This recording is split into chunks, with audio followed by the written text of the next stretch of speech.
Hi guys! Welcome to Ang Buhay Probinsya by M. So, content natin ngayon ay magre-replant tayo ng ating mga green Fittonia at mga aglonema po.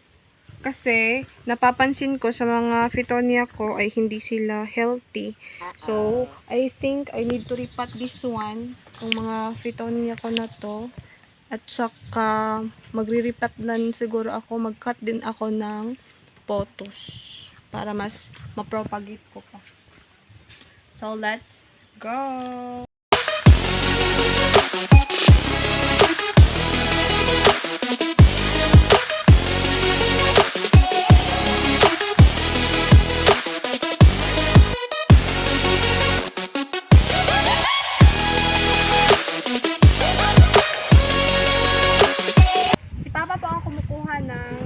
Namin for plants. So, ito po yun. Sa kabilang barangay pa po ito. Amazing! Say hi pa sa vlog! Mahihain po kasi papa ko. Ito po, healthy ground. This is healthy for the plant.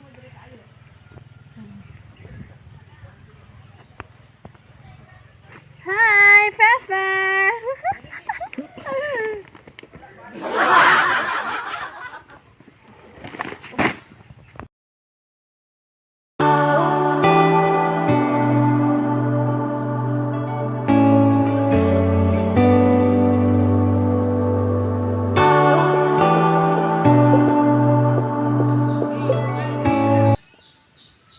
Ihalo pa po natin yung lupa. Pero, para po mas safe kayo, gumamit po kayo ng gloves, huwag po kayong magkakamay.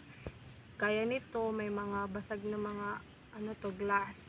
So, baka samad. Saan ang samad, Say? Magtatagalog po kasi ako kasi po, sabi ng ibang vlogger, na magtatagalog po ako para maintindihan po nila ng maigi. So, I'll try my best. Amazing! Okay. This one. Ang una po natin i-replant or i-repot ay ito pong ating green Fittonia. Ito po siya kasi hindi po siya mataba eh. Tsaka pagsasamahin po natin to sila para marami po sila tignan. At I have here, niready ko po para maging stable na yung pagre-replant ko. Binubuhay ko po sila dito sa plastic seedling na to. At saka nire-replant na din sa yung maganda na talaga siyang pot. So, let's go!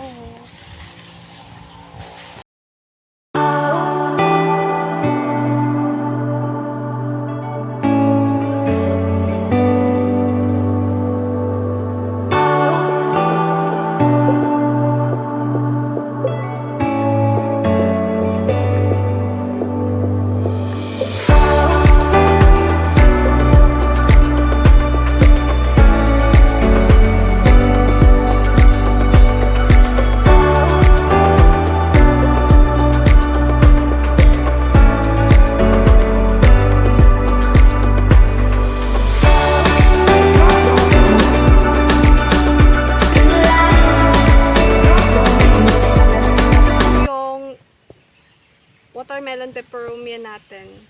So, I think pwede na siyang ma-propagate itong dalawang to, pero itong isa hindi pa pwede. Pero ito na lang ang i-repot natin. At saka marami po kasing nagre-request na kailangan ko na po silang i-repot para makabili na sila. So, let's repot this one. My favorite.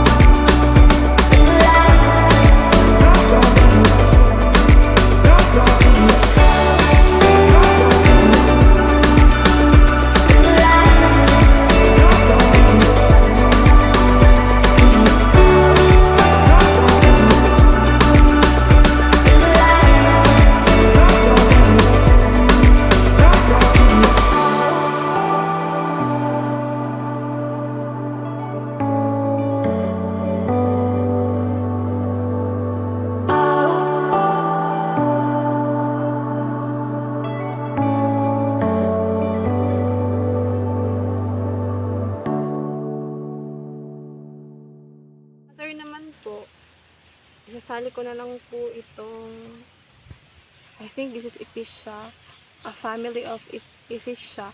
Pero hindi po ako masyadong sure. So, comment na lang po kayo kung anong pangalan po nito.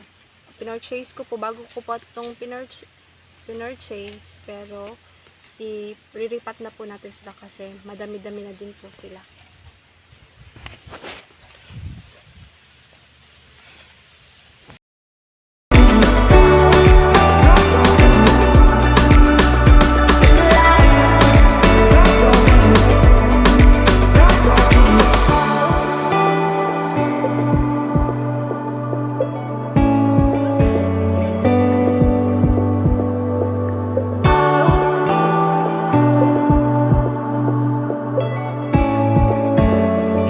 Po, ang iriripat ko na lang po ay yung satin photos kasi hindi din sila healthy sa kanilang pot.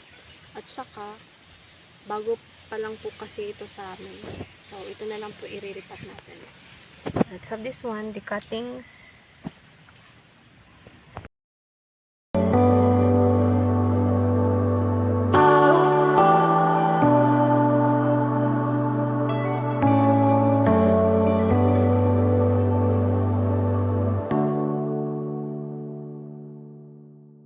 So, ito na po yung mga plants na na-replant na natin.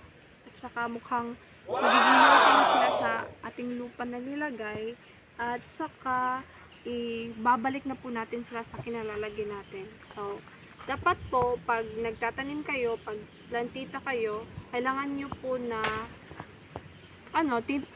tingnan yung mga plants nyo. Baka may na-damage or hindi sila tumaba sa kanilang lupa or hindi maganda silang tignan. So, kailangan din natin silang pagmatyagan ng maigi.